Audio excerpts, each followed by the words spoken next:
Hello and welcome to the Anomaly Project, the agenda, the show where we look ahead to our upcoming episode. I'm Marcus Lowth, and joining me as he does every week is Steve Mera. Now, Steve, this week we've got the Kinsella brothers. It's going to be an enthralling Well, conversation. I know you know these guys personally, so I should be great. do.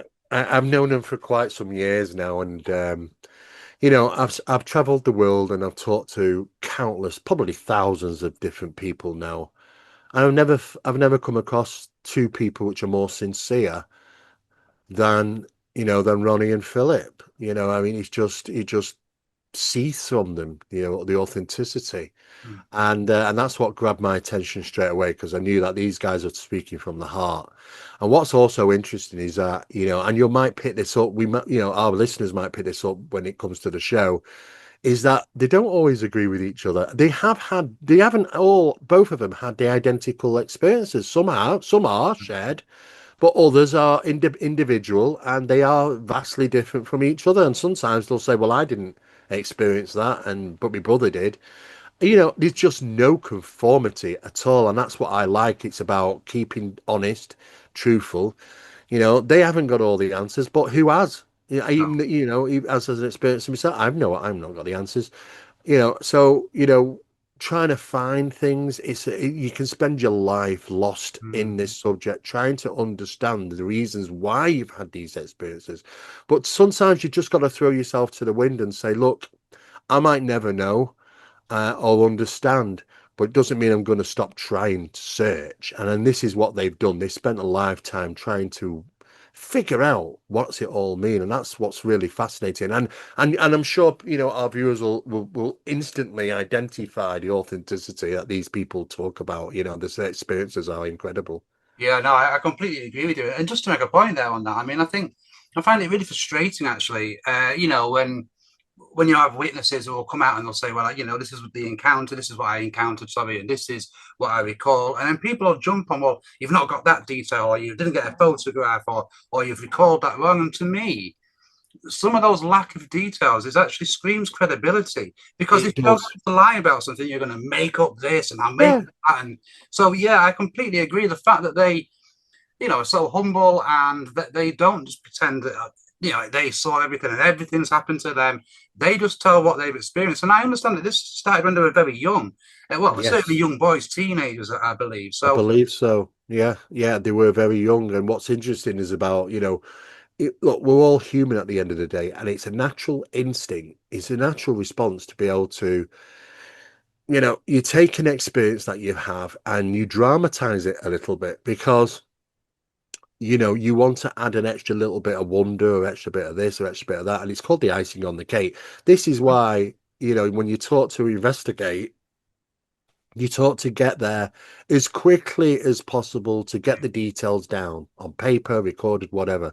This is what was referred to as the raw data. mhm, Because 6 weeks after that incident, 10 weeks, a year, that raw data, there's going to be little things that might get added. And did you know what?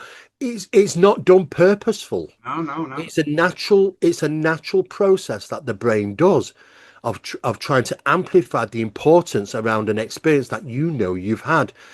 So I would never hold anything against anybody, but at the end of the day, they got their details down. They've gone through it bit by bit, scrutinized everything, and that's what's really good because if you go back years, it's never changed. The Yeah. story is the same always, and they've always been dead straight in regarding what their experiences. And sometimes, it's a great opportunity to say, well, you know what, did you have a medical examination? Did they do this, did they do that? It's so easy for someone to turn around and say, oh yeah, I had that, because it's going to fall in with many others. And they might think, oh, well, it's going to be more believable. But no, they're quite happy to turn around and say, well, no, I didn't experience that. Or it wasn't your stereotypical grey alien, Mm, because you've got a lot of conformity it takes place out there with these people that have these types of experiences. But no, not with Ronnie and Philip. They've got their own stories mhm. each, which is absolutely fascinating. And there are parts of it. It's so profound. I've not actually heard of that before. So it's a new one. There's bits of this is new to me, which I think is fantastic because if it's something new like that and hard to believe, but why? It makes it more believable, doesn't it? It's like what you're saying. Yeah, it really does. And I think another thing on the back of that, we were talking about, details and lack of details. One thing there is, if any, if more than anything else, there's one detail that I always listen out for, whether it's reading the report or speaking to somebody who has actually encountered something, and that's the lighting. And people mention this, and they'll say something like, "It was bright, but I couldn't see where the light bulb was, or the light strip was, or the walls appeared to be shining." And they say it though as if it's a trivial detail, as if it doesn't matter. But that no source lighting shows up time and again and again Yes. and again Yeah. in many accounts of alien abduction, of just people who've been on board a craft. It's so trivial. And as soon as somebody mentions that and mentions it in a way that, oh, it just doesn't matter. It's a detail. I'll just throw it because I Yeah. remember it. As soon as I hear that, I think that's a credible account So yeah, you've because it's got to so be. trivial but important. Yeah, you know as well as I do is that you if you're an experienced at interviewing people, you know when there's certain highlights there and you think and you focus on that because it's like, oh, that's interesting, that stands out from the rest, and you Mm. get a lot of that. You get a lot of that with Philip and Ronnie about their experiences. You know, children having experiences and twins. Well, you know what? It's Yeah. interesting. I've said this before. Twins, there was quite a number of them that have had unusual experiences. The Hewins were one. The two brothers from the Allagash abduction case. There's been at least I know about seven of them, and that must be a minority because there's got to be a lot of people out there that may have had experiences and never said anything. Be honest with you. Yeah. So I would say yeah, an attraction because there does seem to be something about genetics and things like that that they might be interested in. Hmm. You Yeah. know, I mean, you know, even we still do it now. I mean, twins have been forever, haven't they? You know, but I remember at school and they were twins, and they were just so interesting because they were identical twins, and everybody was. I Yeah. used to think that's really interesting, but it's normal, but yet interesting, and that's I'm just human, you know. I'm thinking it's interesting. Maybe something else might find them interesting, Yeah. For you sure. know, because it's definitely something to show that people which have twins um or identical twins, they sometimes have these strange experiences and nobody really knows why. Yeah, no, they do. And I mean, I'm writing something at the moment about this, about how the paranormal is around us all the time, and we just don't realize it. But twins, they do seem to have this mental connection. I mean, I know you've known twins. I've got a few friends who are twins, and that they decide about this intuition with each other, what they're thinking, things of that nature. So, if there is an intelligent source who are studying us, want of a better word, then they would be interested in that. Even just that Yeah. mental connection that seems to be unique to It twins. does seem to be. I mean, you Hmm. could even argue to the point now in modern science that they're quantumly entangled. Yes, The that's a string great theory point. that they're Yes. somehow entangled, and it doesn't matter if they're split by birth or Mm. one lives in the other side of the world. At some point, when they get to meet each other 30, 40 years later, Yeah. it's so strange that they've, this the lifestyles and the people they've married, the children they've had, are pretty much identical. And you think it can't happen by chance that it's too much. So maybe there's this quantum entanglement with twins somehow. There really could be. I mean, quantum physics and quantum mechanics is going to prove to be obviously, well, not obviously, but I certainly think it's going to prove to be important in unraveling the paranormal. But with the twins thing, it's an extreme case. And talk about paranormal. We've featured it here on the Breakdown show. The Pollock twins, who were, it would appear, were sisters, and then they were reincarnated as twins. So again, Yes, whether that's coincidence, whether it's there's some weird. connection. Yeah, But yeah, we'll have to speak to him about that because I think the fact that they are twin brothers and they have both experienced, like you say, the same encounters and different encounters, it shows that whatever is behind it, it's got an interest in these guys, or oh at right, least they're yeah, open to it at the very least. seemingly so. Yeah, absolutely.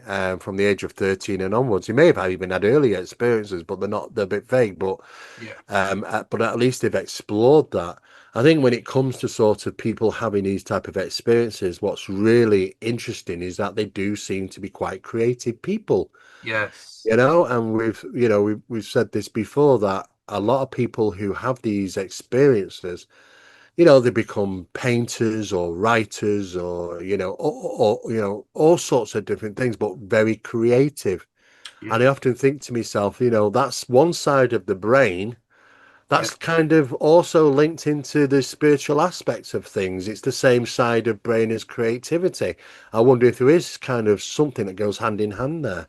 Yeah, I mean, I think that again, it's just thoughts off at the top of the head here, but yeah, I think there is. I mean, I always wonder, is it the creativeness that allows a person to be more open-minded to this stuff, or do the experiences almost enhance that creativity? I mean, many alien abductees will say Mm. that they return from their abductions and they just have a greater understanding of the world around them. They're more sensitive to things than they were before. So I think, again, studying the human Think it, mind, human yeah. emotions, that's going to really help answer a lot of this stuff, I think. Yeah, I think it does. I think it does change people. These experiences, bottom line is it changes people.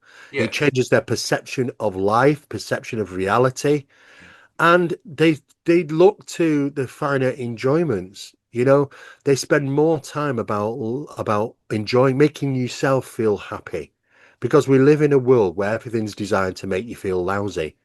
And that's the truth, yeah, to be yeah. honest. Hmm. And you know what? If you can make yourself feel happy through various different ways, it is a change, it's a direction. And I know that they're both heavily involved in creative works, Mm. and that fascinates me because I often see that. I see a lot of people doing great artwork. Yeah, yeah, And you find out, and you go to these events, you see wonderful paintings. Oh yeah, well he's a contactee, or he's had an abduction, and you think, wow. I mean, he's never been an artist before, and all of a sudden, boom, it makes you think that some spark of something is changing these individuals. yeah. No, I think you're right. I do think there is some kind of connection between creativity and, as I say, experiencing the phenomena, basically. Now, I mean, mentioning about emotions there, and the world around us or our reality being set up to almost keep us down, and it's mentally, emotionally. I was speaking to a mutual friend of ours, Christopher Turner, about this. We were talking about Mm. reptilians, and we were talking about how a lot of research just suggests that these reptilian entities, which could very well be the same as other entities, rely on that negativity and that feeling of being down, and that gives them strength almost, and it's a vicious circle. And you've mentioned it before Yeah, about yeah, cryptids getting after fear as opposed to actually getting you. yeah. So I mean, Yeah. it's probably very important, isn't it? It, That kind of it thing. really is. I mean, when you're having these type of encounters, it which literally is a toss of a coin, and I don't care what people think. It is a toss of a coin. You don't know what you're going to experience. I mean, it might be something that you might consider. Oh, well, that was quite a euphoric experience. Brilliant, wonderful. I'm pleased for those people, and it does happen. But what about those that don't? You Mm. can't ignore them. And it's more Sometimes often people than not, isn't it, that they're dark?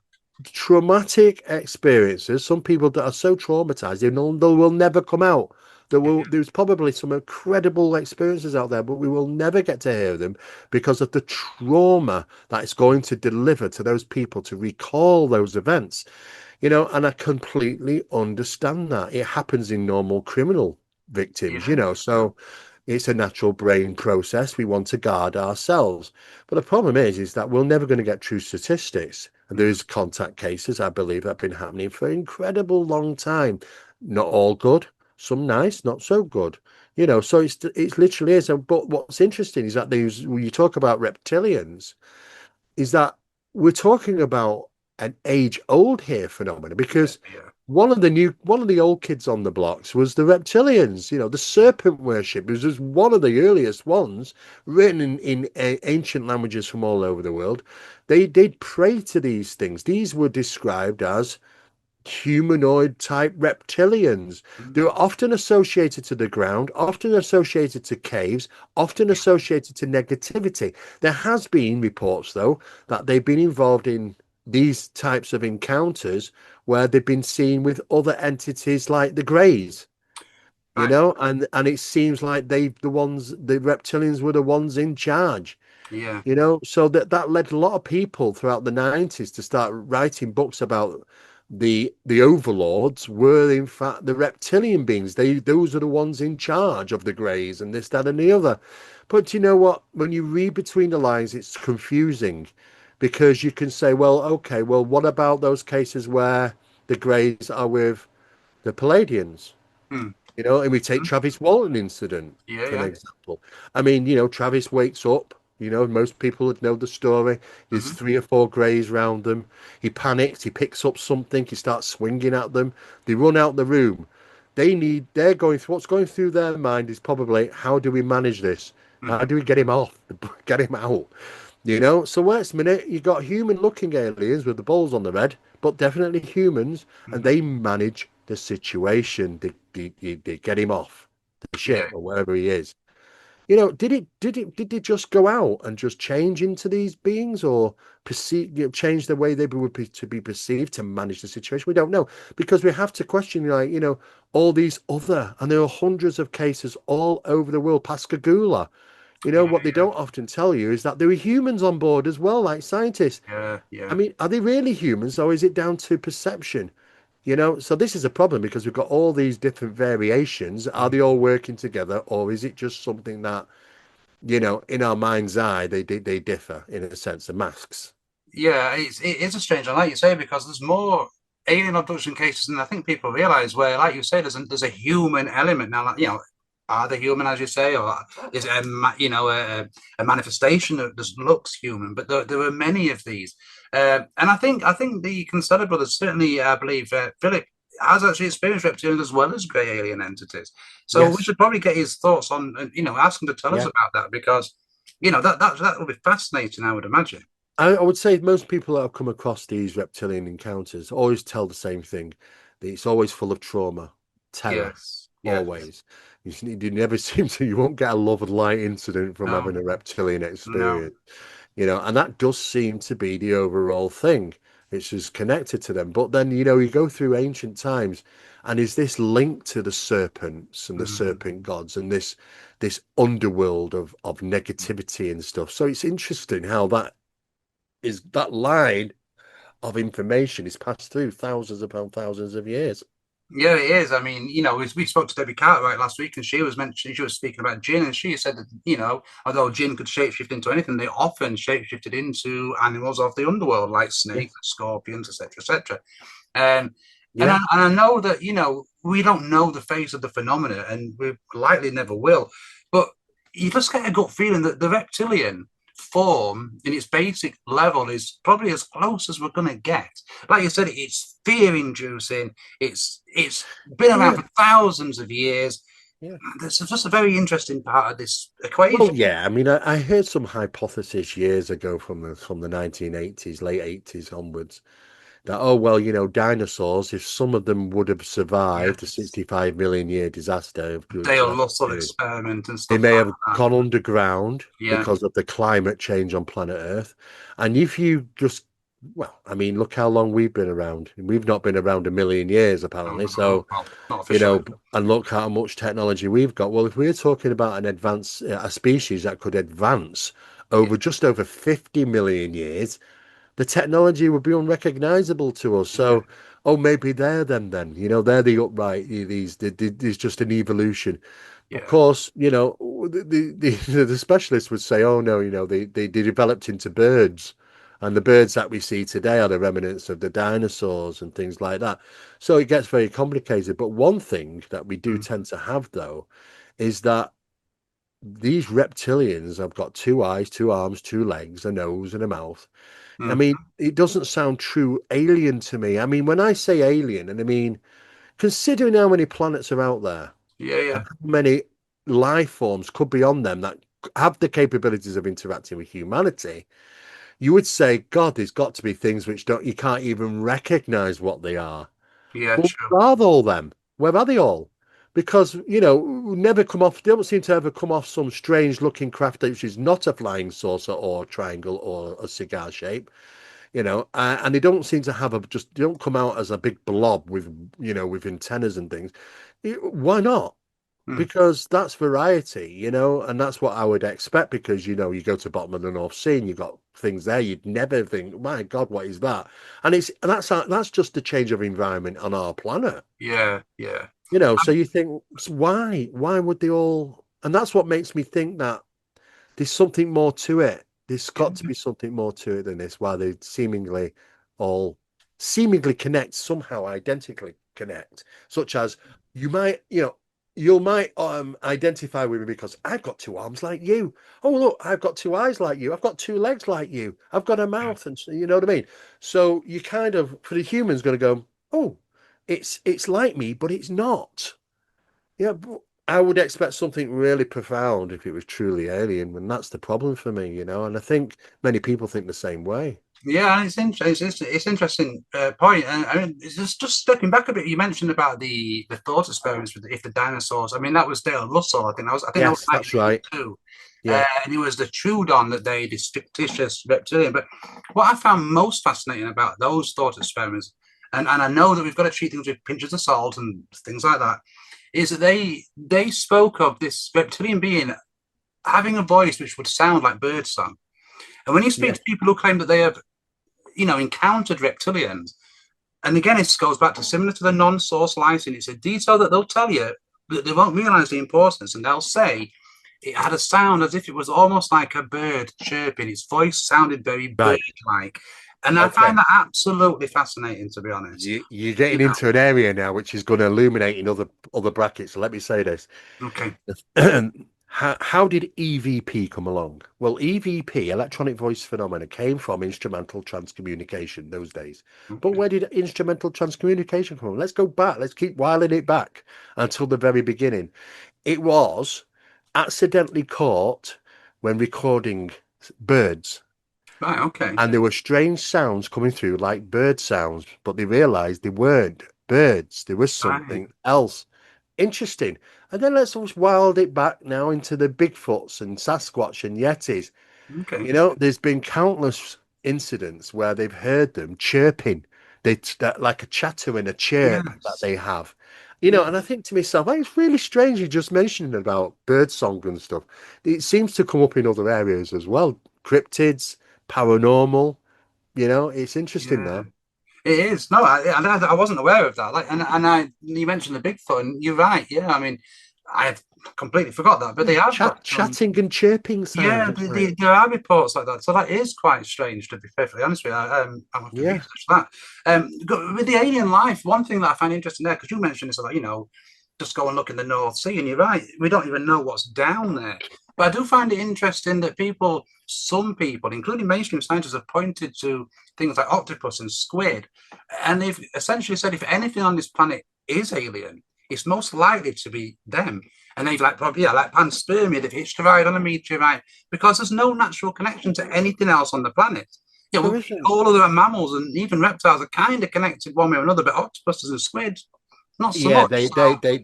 they're like, yeah, you could expect them to be aliens, of course, because So it goes they're to what you were highly saying about intelligent. literally being alien in appearance. They're completely Yeah, we different. know So, very little about them, and we think, wow, but they're highly intelligent, yes, highly, yeah, and but the thing is, all we can do is look into our solar system because we don't know many. Look, we might get some readings back from other exoplanets out there and stuff like that, but do you know what? We don't really know what they're like. But no, we know our backyard and we know our solar system. And just looking at the planets in our solar system, there doesn't seem to that none of them could sustain life with something with have two eyes, two arms, two legs, and intelligence behind them. It just, I mean, we say, oh yes, we come from Venus, really? Well, okay, so we get to Venus and it's a poisonous atmosphere. The yeah, heat's ridiculous. You think, yeah, okay. If you're human looking and you're supposed to come and live from there, how did you do it? And oh yeah, well, we come from the moon, and you get to the moon, you go, yeah, okay. There's not all this living, there's no loads of civilization. Oh, we come from Mars, and that's the same. And then it goes further out. It's like, oh, well, right, okay. What do we say? Oh, well, we come from Alpha Centauri. Oh no, we come from the Pleiades. Oh, I'm just going further out, further out, further out to a point where we just will never know. But the problem is the story keeps changing. This is yeah, what we keep getting told. In other words, then they tell lies. They had this. They tell lies. They've yeah, not. yeah, Or they're in another reality which is completely different. So Venus to us is not Venus to them. But the time you get into it and you just realize straight away we're not being told the truth. What's the big disguise? What's the big lie? Where do you actually come from? What's the truth? There are hundreds of different names for these things. They say, "Oh, my name's this, and I come from there." and they're parallel entities. They're from another world. They're from another dimension. Oh no, we're scientists. We're just alien scientists, and all sorts of absolute crap. And it really is, because the problem is that we will never figure it out because we're not getting told the truth. Yeah, It's right. Why not get told the truth? Our backyard, we look at Saturn, look at Jupiter, the gas planets, and we think, yeah, not really. I don't think it's going to sustain life there.